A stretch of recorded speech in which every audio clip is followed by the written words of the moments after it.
And welcome to Corbellic Studios. I'm Corbellic. I've sold over 17,000 original paintings, and that's just on eBay alone. I built up a seven-figure business on eBay, and I'm going to teach you how to price your art in this video. Today, we're going to be breaking down how to price your artwork. All right, real simple. How to price your artwork. Say that it's $1 million. All right, that's it. End the video. Thanks, guys. No. I mean, look, pricing your artwork is very a personal thing, but there's no math and real science behind it.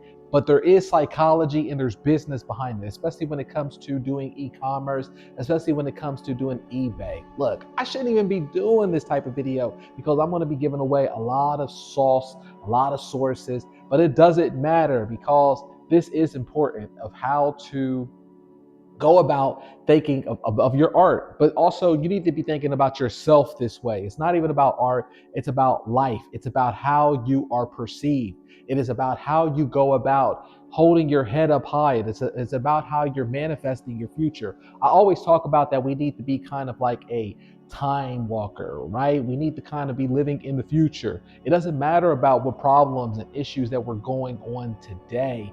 We need to be thinking about our future self in the future, that we're going to be, where we're at, where our head is going to be at. All right. So when I talk about artwork, people say to me all the time, or sometimes I get people who come into the comments and they go, that artwork, why'd you list it that it's $1,000 painting? Because it is $1,000 painting. I could say that it's a $10,000 painting that I'm creating. Who are you to say that it's not? Can you prove to me that it's not? Can you prove to me with your academics that it is not a $1,000 painting, that it's not a $10,000 painting? I could be on here all day long if I showed you the invoices of what I have to sending to collectors, of showing them of, hey, this is the price for the artwork. It's either $10,000, it's $20,000. Now it's up to the collector when they pay the invoice or when they accept that order. That's how much it's worth. Can you say to that collector, well, but his art isn't worth that much. Why are you paying for it? Why are you getting in the way of the money that they worked for and that's in their pocket of what they want to spend for the artwork? You can't determine that. So it just lets me know that either you're not a serious person or you just get on here just so you can be negative and you can say something that you have no purpose of, because art is subjective. So nobody can tell you that your artwork is not $1 million. That's one of the first things that I've learned when I was doing gallery artwork and I was in my Instagram days. I would try to figure out, hey, online, they said that I need to measure the square footage per pound inch and how much acrylic that I'm using versus the oil that I'm not using, and how many times that I drove to the store, how many hours that I used on the reference per line, how much of my mental aptitude that that doesn't even make sense. You're supposed to measure all of these things and then give the person a quote. If you're going to be doing it like that, then you're basically giving them like a construction architectural job order. All right, that's not what we do here. We're artists, so it is subjective, and really it's up to whatever the market wants to buy. So I can say to the market that it's a $10 million painting. Now if the market buys it or not, then that's different. Okay, a better example, I use this all the time. How much when you go to the grocery store, how much is the banana, right? The banana is $1.50, $1 some places, right? But how much is that banana if it's duct taped against the wall? Is it worth $5 million? No. We can say no, it's not worth $5 million, but we also know that the artist sells the banana on the wall multiple times to different collectors for $5 million, or I think even more in the later days of now, where a duct tape banana on the wall is selling for millions of dollars. Now, are you going to be the type of person to go, but it's not worth that? Really, if you're an artist and you're saying things like this, really what you're really saying is that you're mad that the gallery world lied to you. You're mad that you went to art school and that you're in debt hundreds of thousands of dollars and that you did everything right way of what they told you to do, but you're finding out that the right way is not always the right outcome. And that's just life in general. Get over it. Don't be mad. Just join the game and figure out how you can finesse things yourself.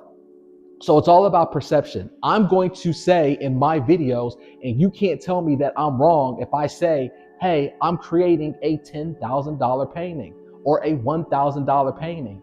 Now, am I saying that, hey, this painting just sold for $1,000, $10,000? No, I'm not. But I've sold plenty of paintings that are $1,000 to $10,000, so that's not an issue. If I want to take this painting that I said is a $1,000 painting, and if I want to take it down the street to Melrose in Los Angeles, right? Or if I want to put it in a gallery there, or if I want to put it somewhere on my website and say that it's $1,000 or $2,000 painting, then no one can say that I'm wrong. That's the price of it. Now, when the market comes along to that artwork and they want to buy it, they're not wrong for wanting to buy it because that's the price point of what the market decide that they wanted it for. All right. So it really trips me out when people say that's not a whatever price point.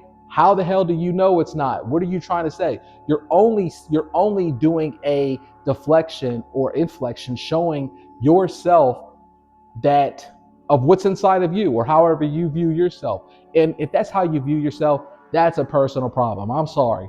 I could go around and say that paintings are $1,000,000 and I still won't be wrong. Does that mean that somebody's going to come along tomorrow and buy it for $1,000,000? Probably not. But one day, maybe they will. Now, if I say that it's $1,000 painting, then yes, someone will eventually come along within the next month and they're going to buy my $1,000 painting because I have a perception of who I am. I'm Corbellic. Who are you? Are you important enough? Are you putting out volume? Are you showing that you have a work ethic? Are you showing that you show up to work? Are you showing that you have a value to yourself? Do you have knowledge in your head? Do you have any kind of perceived knowledge in your head where you know how to articulate yourself of any kind of point of views? Are you someone of that? If you're not, then you need to work on these things so that way you can have your artwork be perceived that it's a higher price point, because a lot of times they're not buying the artwork, they're buying you. So make sure that you're someone where you can be someone important.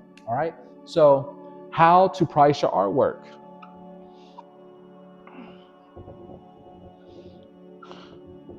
The buyer is buying you.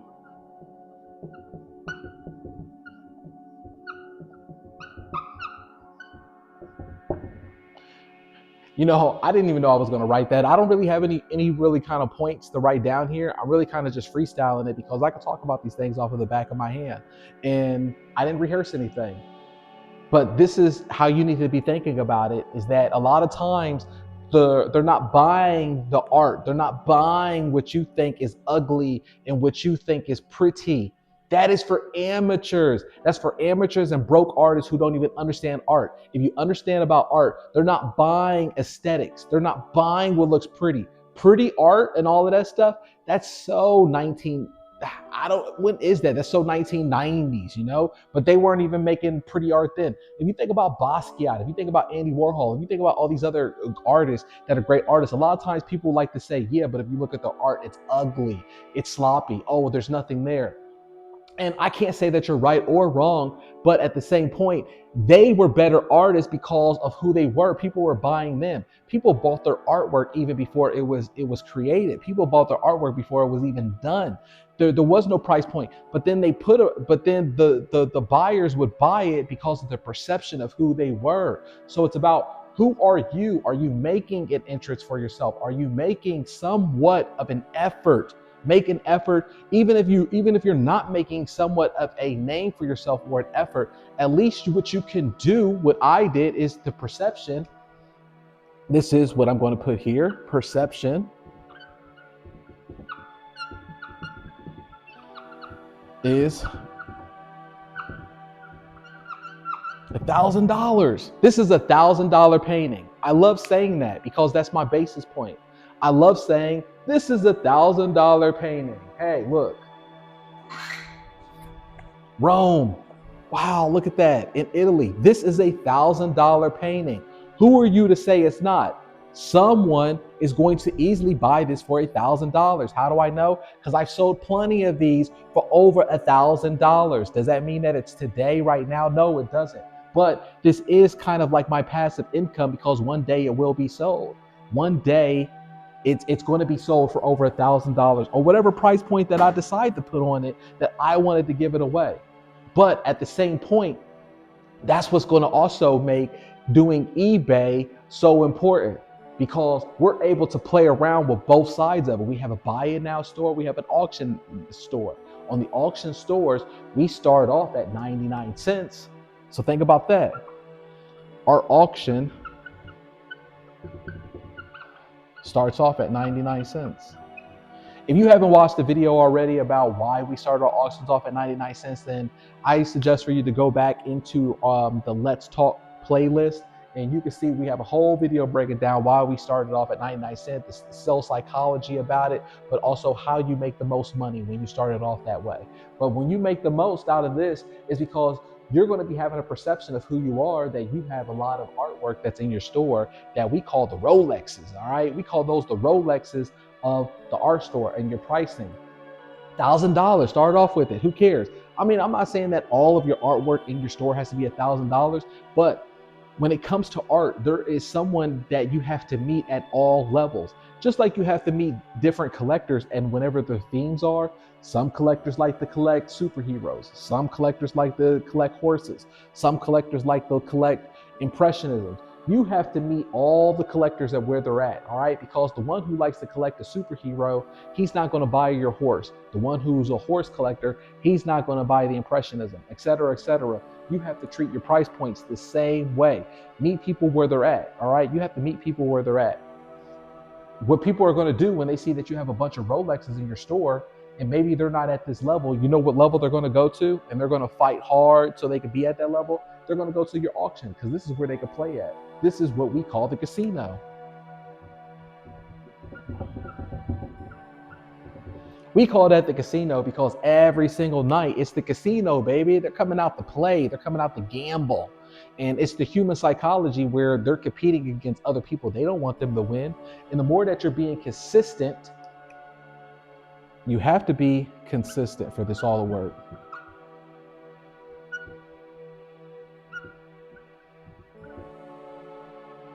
You have to be consistent for it to work.